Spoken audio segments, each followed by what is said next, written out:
After Muhammad Ibn Al made his pact with Muhammad Ibn Al Saud to form the first Saudi state called the Emirate of Diriyah in 1744, the essence of the first Saudi nation was to be made from two separate entities acting in accordance to one goal, to become the Islamic Caliphate of the world.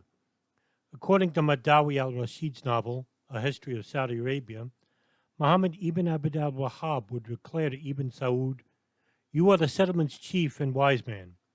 I want you to grant me an oath that you will perform jihad against the unbelievers.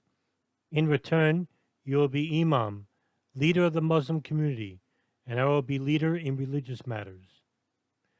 Thus, the beginning ethos of the first Saudi state began. However, the Emirate of Diriyah would become a victim of a more powerful empire, the Ottomans, which conquered major areas such as Riyadh in 1811 under the orders of Mustafa IV, the Sultan of the empire. Under Mustafa IV, the Ottomans' rule made sure to treat the Saudi state leaders more considerate than those of the Wahhabi clan, whom most were executed.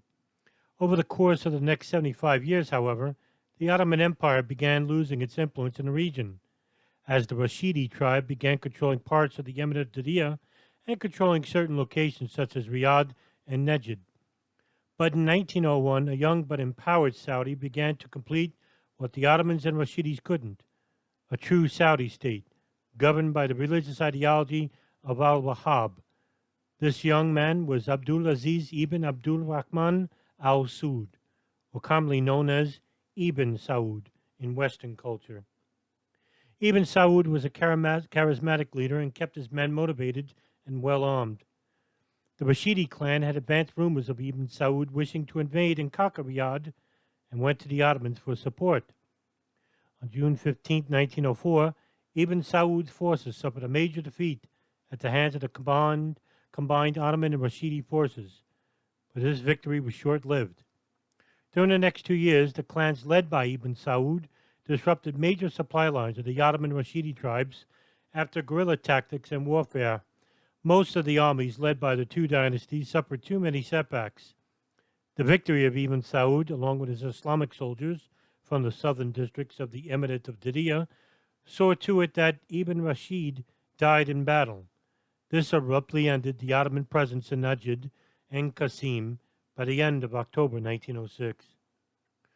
After World War I began, the British government began a relationship with Ibn Saud, who began his reign as king of Najd and Hejaz. The British entered into the Treaty of Dharan in December 1915. The treaty made the lands of the Kingdom of Saud a British protectorate and attempted to define its boundaries. By 1932, the Emirate of Diriyah was now renamed Saudi Arabia. It finalized the goals made by Ibn Saud, the first true Saudi state governed under the religious rule of al-Wahhab, called Wahhabi Islam. As the Saudi state began to get international recognition, Ibn Saud wished to get the attention of one major superpower, the United States. By 1933, the U.S. sent a delegation to greet the Saudi ruler, Ibn Saud. Standard Oil of California would later be renamed to Chevron, was permitted a concession to explore the Saudi Arabian lands for oil by Ibn Saud after a formal invitation to its founder and chairman, John D. Rockefeller. Standard Oil engineers would later find many untapped oil reserves in the Saudi's eastern district of Dhahran, which is a city located in eastern province, Saudi Arabia. It would prove to be the largest untapped oil reserves in the world at the time. Ibn Saud granted substantial authority over Saudi oil fields to American oil companies in 1944 and was granted protection by the United States during World War II, which the Saudis saw incoming threats from the communist bloc of Italy. Italy was part of the Axis of Power, bombed the Casco oil installation in Dhahran, crippling Saudi Arabia's oil production. This period saw the Saudi state and the United States as being distant in terms of political relations, but not totally ignored. However, as World War II progressed, the United States began to believe that Saudi oil was of strategic importance. And in 1943, U.S. President Franklin D. Roosevelt declared that the defense of Saudi Arabia is vital to the defense of the United States, and thus began the initial stages of the unlikely partnership between two diametrically opposed nations. After the death of King Ibn Saud, his eldest son, Ibn Abdulaziz Al Saud, took over as the king of Saudi Arabia. His first order of business was to solidify the relationship between Saudi Arabia, whose citizens began to suspect the United States as being a detriment towards the kingdom and using its oil reserves to solidify its military might in the region. In 1956, during the Suez Canal crisis, Saud began to cooperate with the United States again after Eisenhower's opposition to the Israeli, British, and French plan to seize the canal. Al Saud allowed the military base in the district of Tanam to be used again by the U.S. military. The tenuous relationship would see up and downs over the next years, even under a new ruler, King Faisal. But after the Cold War, the U.S.-Saudi relations were improving again.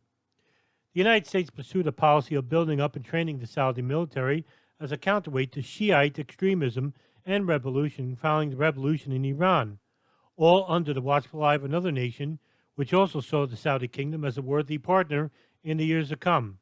That country was Israel. The U.S.-Saudi relationship however, took another step, this time in 1990. Immediately after the Iran-Iraq war, Iraq leader Saddam Hussein saw fit to invade Kuwait, which later had been suspect. A young Saudi named Osama bin Laden went before the kingdom's leadership and pleaded to use his mujahideen, fresh off a victorious assault of the Soviets in Afghanistan. Instead, King Fahd dismissed bin Laden's advancements and assured the U.S. military that they now can use its country as a staging point to not only protect its borders, but as a military strategic point against Iraq. Meanwhile, the Saudi state, led by its oppressive religious rule, Wahhabi Islam, began creating international sects of extremists by funding madrasas and funneling millions of dollars to the poorer regions in Pakistan, Sudan, Egypt, Afghanistan, and even inside the United States over the decades. Wahhabi Islam would grow exponentially between 1930 to 1990, creating a worldwide mayhem, all under the protection of the United States as they looked the other way, which also made a Frankenstein monster, which would slowly come back and haunt the United States on September 11th of 2001. However, even after the attacks, this partnership wouldn't break. Even after the deaths of 3,000 people on its own soil, as 16 of the 19 hijackers originated from the Saudi kingdom itself, even after 2 Saudi nationals were found to have been provided funding which went to 3 of the 9/11 hijackers by Saudi operatives, which originated from a U.S. Saudi ambassador, Bandar Prince Sultan. To the United States, oil is thicker than blood.